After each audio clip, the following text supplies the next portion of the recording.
प्रभाकर। क्या असम सरकार सिलचर में प्रस्तावित ग्रीनफील्ड एयरपोर्ट के लिए डोलू चाय बागान की जमीन के अधिग्रहण के बाद मजदूरों के आंदोलन से दबाव में है?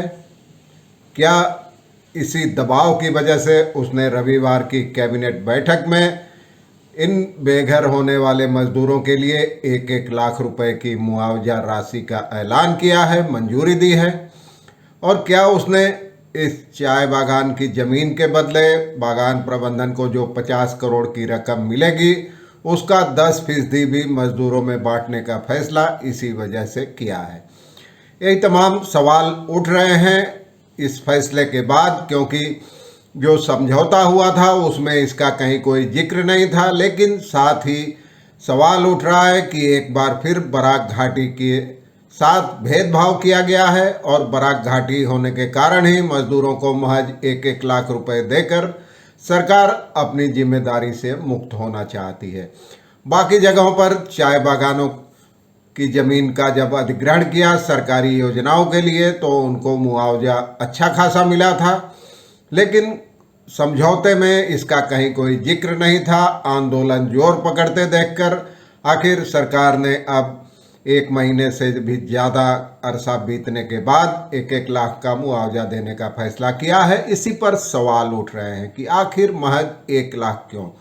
1 लाख में ही क्या मजदूरों को खरीद लिया है सरकार ने? उनके आंदोलन को दबाने की कोशिश कर रही है। दूसरी ओर खुद को मजदूरों की सबसे बड़ी हितैषी होने का दावा करने वाली सीपीएम और उसके संगठन सीटू मजदूर संगठन, जिसने समझौते पर हस्ताक्षर किए हैं, वो अब भी इस मामले पर अपनी पीठ थपथपा रही है। लेकिन समझौते में सीटू ने कहा था कि श्रमिकों के हितों की वही रक्षा करती है, उसी ने रक्षा की है समझौते में। लेकिन अब जो मुआवजे और मुनाफे में हिस्सेदारी का मसला सामने आया है तो सीटू की मंशा पर भी सवाल उठ रहे हैं। देखिए आखिर तक वीडियो, जैसे तो चैनल को सब्सक्राइब करें, मित्रों परिजनों के साथ शेयर करें और घंटी का निशान भी दबा दें।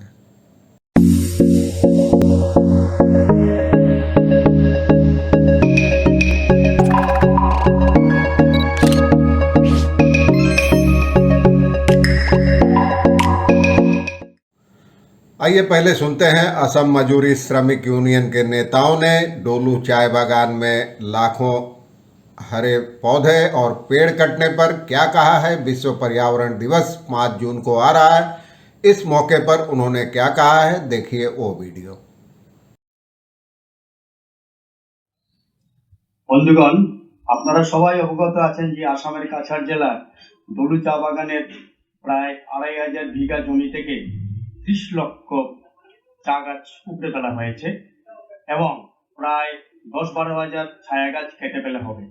অসম মজুরি শ্রমিক ইউনিয়ন গত 3 মাস ধরে 2500 শ্রমিকের রুটি রুজি কেড়ে নেওয়া এবং প্রায় 30 লক্ষ গাছ কেটে পরিবেশের ধ্বংসের বিরুদ্ধে আন্দোলন চালিয়ে যাচ্ছে। আমরা অসম মজুরি শ্রমিক ইউনিয়ন মনে করি মানব শ্রম প্রকৃতি ধ্বংসের জন্য ব্যবহার করছে পুঁজি তার লুণ্ঠনের স্বার্থে। শ্রমিক শ্রেণী পারে এই লুণ্ঠনকে মোকাবিলা করে প্রকৃতিকে বাঁচাতে। ব্রাজিলের ট্রেড ইউনিয়নিস্ট ও পরিবেশ আন্দোলন কর্মী চিকো মেন্দেসের একটা উক্তি আজ খুবই প্রাসঙ্গিক হয়ে পড়েছে।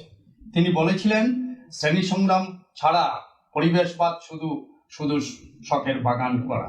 ডলুতে বুলডোজার দিয়ে 30 লক্ষ গাছ কেটে ফেলার বিরুদ্ধে আগামী 5 জুন বিশ্ব পরিবেশ দিবসে প্রতিবাদে এবং বৃক্ষরোপণের দাবিতে সোচ্চার হন। आपको जैसा मैंने बताया, रविवार को राज्य सरकार ने कैबिनेट बैठक में डोलू चाय बागान के उन मजदूरों को जिनके बेरोजगार होने का अंदेशा है उनको 1-1 लाख रुपए के मुआवजा देने का ऐलान किया है। लेकिन असम मजदूरी श्रमिक यूनियन ने सरकार के इस फैसले पर सवाल उठाया है। उन्होंने कहा है कि एक बार इस फैसले के जरिए सरकार ने साबित कर दिया है कि वो बराक घाटी को अब भी सौतेली निगाह से देखती है। उनका कहना है कि असम के नुमलीगढ़ में जो रिफाइनरी बनी थी उसके लिए राजाबाड़ी चाय बागान की ज़मीन लेने के समय मजदूरों को 5-5 लाख रुपए का मुआवजा दिया गया था और अस्थाई मजदूरों को 2.5 लाख रुपए का मुआवजा दिया गया था। लेकिन कछार के डोलू चाय बागान के मजदूरों के जब देने का मामला आया तो सिर्फ 1-1 लाख रुपया ही क्यों? क्या बराक घाटी में होने के कारण ही यह सौतेला रवैया अपनाया गया है? और यूनियन ने साफ कर दिया है कि वो इसे स्वीकार नहीं करेगी, इस भेदभावपूर्ण रवैये को, सौतेले रवैये को। और असम मजूरी श्रमिक यूनियन के सचिव मृणाल कांति सोम ने कहा है, उन्होंने कहा है कि श्रमिकों को बेघर कर चाय बागान की ज़मीन पर एयरपोर्ट बनाना कतई बर्दाश्त नहीं किया जाएगा और सरकार को ज़मीन अधिग्रहण की अधिसूचना प्रकाशित करनी होगी। यूनियन अभी इसी मांग पर अड़ी हुई है और उन्होंने कहा है कि सरकार इस गुडविल ग्रांट से पहले एनवायरमेंटल इम्पैक्ट असेसमेंट और सोशल इम्पैक्ट असेसमेंट रिपोर्ट को सार्वजनिक करे। इसी से समझा जाएगा कि इस जमीन का अधिग्रहण किया जा सकता है या नहीं। और जमीन ही अगर अधिग्रहण ही नहीं की जा सकती तो ये गुडविल ग्रांट 1-1 लाख रुपए का ये आखिर किस लिए? इसका कोई औचित्य नहीं रह जाएगा। सरकार को पहले इस पहलू पर ध्यान देना चाहिए। उन्होंने कहा है कि इस मुद्दे पर 1-1 लाख का जो मुआवजा घोषित किया गया है इस पर यूनियन मजदूरों से बात करेगी और उसके बाद इस मुद्दे पर अलग से बयान जारी करेगी। तो सरकार उन्होंने कहा है कि सरकार को ऐसा भेदभावपूर्ण रवैया नहीं अपनाना चाहिए और हर जगह एक ही साथ एक जैसा फार्मूला होना चाहिए मुआवजा देने का।